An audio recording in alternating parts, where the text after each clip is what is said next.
Hey guys, welcome to the second episode of Project Bumblebee. Today I'll be stripping down the car and getting it as ready as possible for the body and paint shop. Now obviously there's not much left on this car, but there are still some bits in the interior, and I want to take off things like the grill on the engine grill cover so they can actually paint the cover part. We'll take the dash out, also want to take the back pad out, and a few other things so that I can restore them while the car's away. First I'm going to take the back pad out. To do that, I need to remove the 4 screws. There are 2 behind each chair, but it looks like there's only 2 of the 4 in here anyway. Definitely save these aluminum sleeves. They keep the screws from digging into the back pad. I also need to take off the engine grill release knob. The knob itself just unscrews, though you may have to hold down the metal part if it's stuck. Then the escutcheon nut can be removed using a tool like this, which has some nubs that fit into the holes on the escutcheon nut. Or just put a drift or a nail in there and tap it. Once it's free, you just slide the bottom of the pad away from the firewall and it unhooks from the pieces that hold it up against it. Looks like this back pad is in pretty good shape. All of the hooks are firmly attached and not pulling off the masonite backing. And you can see at the bottom here how water can collect and deteriorate, make it fall apart. This doesn't look too bad at all. Just maybe need to reinforce it a bit and re-glue the vinyl. Now that the pad is out, I can get a good look at where the floor pan meets the firewall, and it looks pretty solid. So to take the switches out, I'm just going to reach up and hold the back. First spin the knob off, and then there's an escutcheon ring here. There we go. So that's the knob that comes up there, and then it all comes out. Now this really isn't even connected in any meaningful way, so that'll come out and go in the box. Now normally there's supposed to be screws that hold the knee pad in that go in here, but my car doesn't have it. Not a big surprise.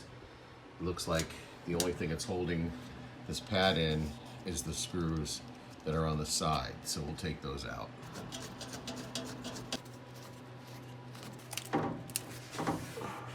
And of course there is one screw holding it in. The knee pad is down. Now the dashboard is really a couple of different parts. There's the metal part of the dash here, which gets recovered with the upper dash pad.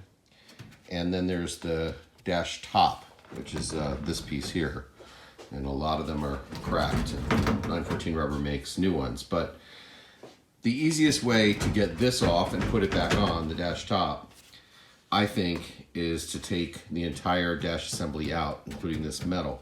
The nuts that hold the metal dash in are kind of hidden, tucked away. There's one here. There's another one as we move towards the center. And there's another one on the other side, and it matches the other side there. 4.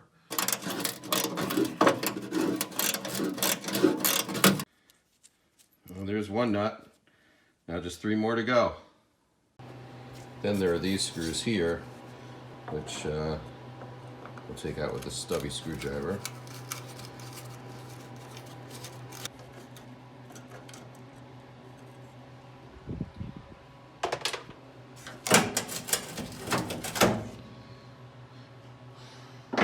Okay, then what happens is you pull up on this to get it out of those holes.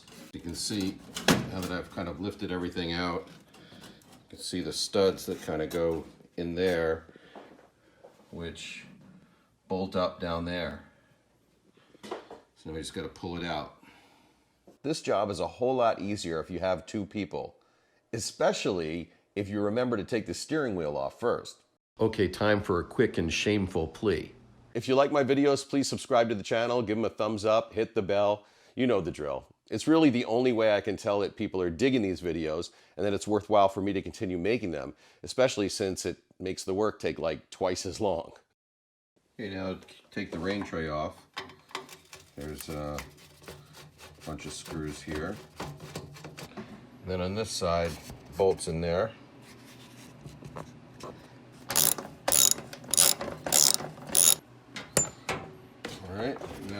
tray just lifts off.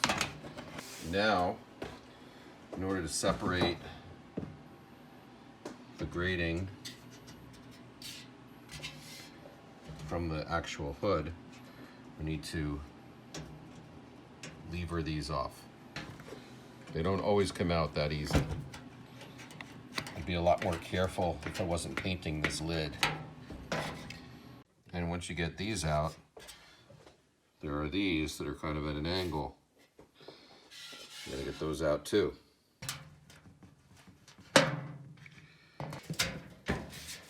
Lift it up first. It's up, then it detaches. And there you have it. Screen's out.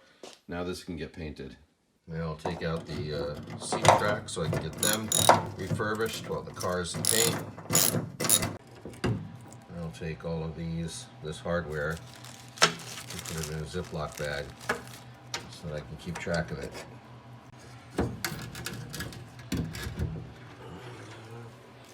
I want to get the turn signal and wiper switch out of here for now too, so that's just backing out these 4 flathead screws and then lifting the whole assembly out of the steering column.